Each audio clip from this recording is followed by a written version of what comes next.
Hey guys, it's Drac and welcome to another episode of Nerf News, your number one source for Nerf news on the net.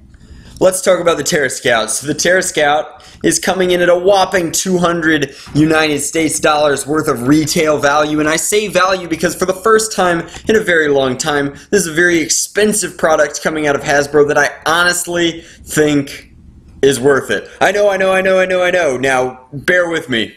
$200 for a blaster is insane. It's obscene, it's crazy, but the Terra Scout is not just a blaster. The Terra Scout actually has me very, very excited. As opposed to its predecessor, the Terra Drone, which is awful. Let's be honest. It's terrible, it's very non-maneuverable, and was obscenely expensive in its own right. The Terra Scout is doing a lot of things. It's got an integrated camera that shoots in at least 720p HD, which is insane. And not only does it shoot that, it also streams it live to the controller, which has an LCD monitor. It looks like it's going to have tank controls, and it will record what it sees via its camera onto an SD card. So it's kind of a combination of a Nerf cam, or more recently the Battle Scout, hence the name, combining the Terra Drone and the Battle Scout to get the Terra Scout, because it's using, I assume, the same camera technology at 720p, but it's recording and it's streaming that, and it has a jam door, and it takes magazines, and it has tactical rails, and it moves around. It's a tank, and it's streaming live. So that's pretty crazy when you consider what drones that live stream their footage cost. Even the cheap ones coming out of China, those tend to break about $100. Now, those break about $100 and are just drones. This shoots Nerf darts.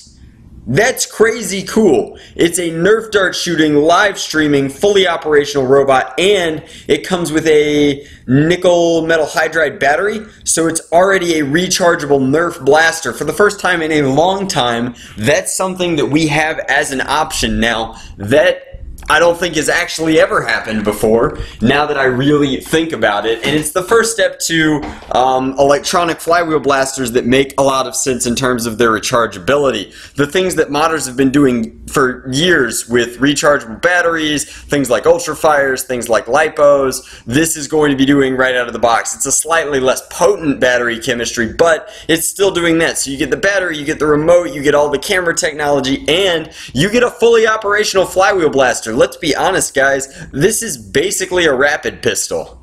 It's a full auto blaster that takes clipazines and has an in-strike barrel attachment and has tactical rails out the wazoo and a carry handle. This thing is an Uzi mod waiting to happen. It is really quite cool, and it's attached to an RC car. I can't wait to get not one of these, but I actually personally want two of them so that I can battle with them. I can have one and a friend can have one, and we can kind of like remote control battle one another's Terra Scout. But we're going to have to stick targets of some variety, like a little bucket. The first person to 3D print a bucket attachment, either for the bottom or for the top, is the real MVP, because then these guys can battle one another. So yes, this is going to be the most expensive Nerf blaster ever, but as opposed to what I usually think when I see a giant expensive Nerf blaster, which is that it's going to go immediately on sale and be a huge flop at retail, I think that this one's a lot of fun. And while it probably will still be a huge flop at retail,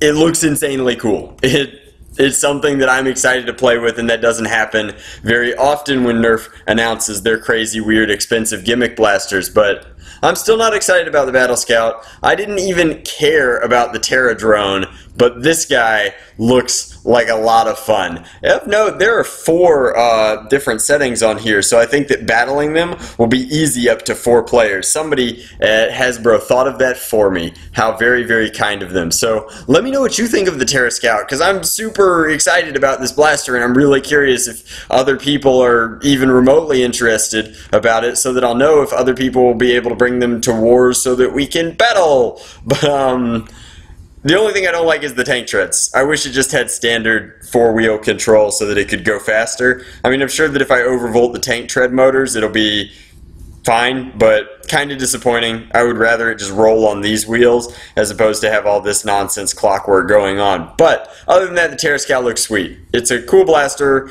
that live streams video to tank. It's sweet. Thanks for watching, guys. I hope you enjoyed this one. Oh, on another note, 350,000 subscribers. That's insane. We've got to do a giveaway soon.